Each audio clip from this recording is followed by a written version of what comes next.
What you are about to watch is the best and closest story of our true history. The researcher known as Our True History is the foremost expert and has solved things people didn't even know could be solved. This is the first video of the series. Check out his channel for more.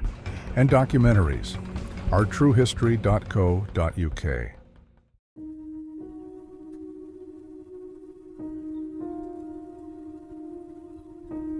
In a universe that is not the one we are in, a planet with beings living on it try to recreate the start of their universe. They use a machine that smashes particles together.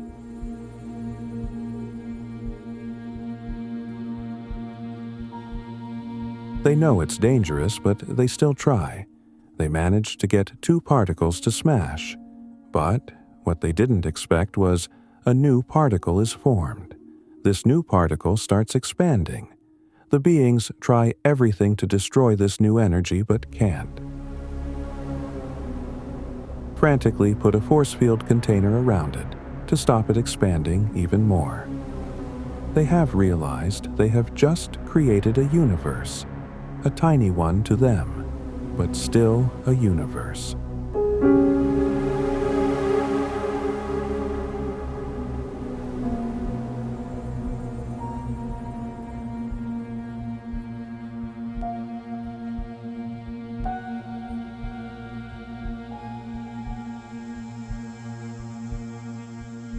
The energy within the new small universe expands within the force field.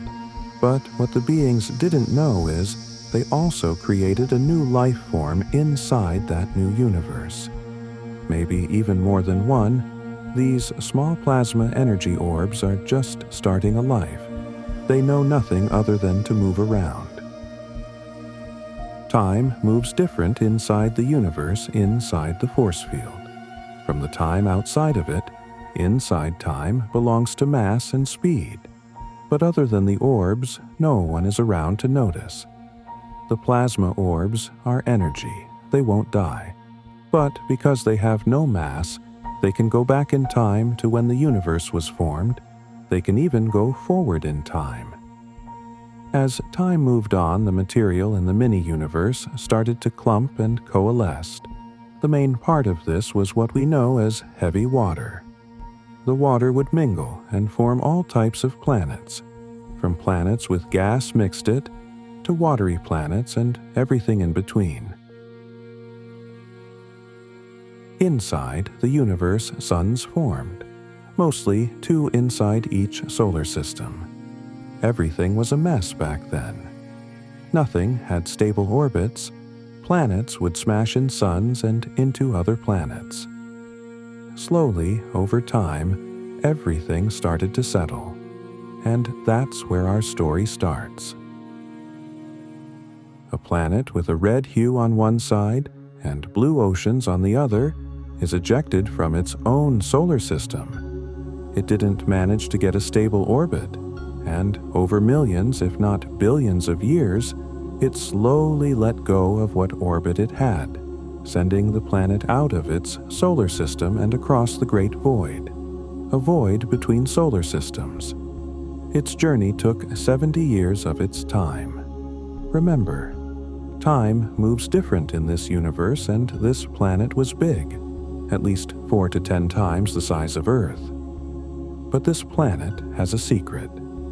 Like many planets that were formed a long time ago, this planet had life forms. They have been evolving for billions of years. On the planet, there is a species with intelligence. They have evolved enough to have created spaceships. There were animals on the planet, but its alpha race was called Dingir. They had their own wars on their planet. Over a long time, it goes so bad with them using nukes on each other, they called a truce and let a male and female from the opposite sides marry, forming a new kingship that would keep the peace. They would then marry close relatives and half-sisters and half-brothers to keep the bloodline pure for whoever is royalty. We translate their race name Dingir to the word gods. The other side of the void, there was a solar system was forming from the waters in the empty space. The sun had been formed first, and then the waters mingled, and a huge water planet was formed. We know it now as Tiamat. The Norse gods called it the frost giant. You can see all the evidence on my website, ourtruehistory.co.uk. Over time, Tiamat broke out smaller planets, and other planets also formed because of the waters. The planet that was crossing the void, we know it as Nibiru, entered this new solar system and passed many planets. They didn't have proper orbits and were smashing into each other. But Nibiru, home of the Dingir people, managed to pass the planets heading towards the sun. Nibiru, being a large planet, picked up 4 small asteroids, which got trapped in its orbit and became moons of Nibiru. Nibiru's direction took it past a planet we call Jupiter and straight towards Tiamat, the huge frost giant planet. The 4 moons of Nibiru get pulled towards the huge frost giant because of its gravity. The moon smash into Tiamat, and Nibiru direction changed because of Jupiter, and made Nibiru swing back around past Jupiter, back out towards the edge of the solar system. The planet Tiamat was damaged but didn't break it up. But when Nibiru got to the edge of the solar system, it came back around. This time, it was heading directly for Tiamat, and the Dingir knew it. There's nothing they could do. They just hoped it would be okay for them and their planet. End of episode 1. If you want to watch them all and watch documentaries with the evidence, visit ourtruehistory.co.uk. Please reshare or repost this. It really helps me keep researching and making content. Thank you. Our True History.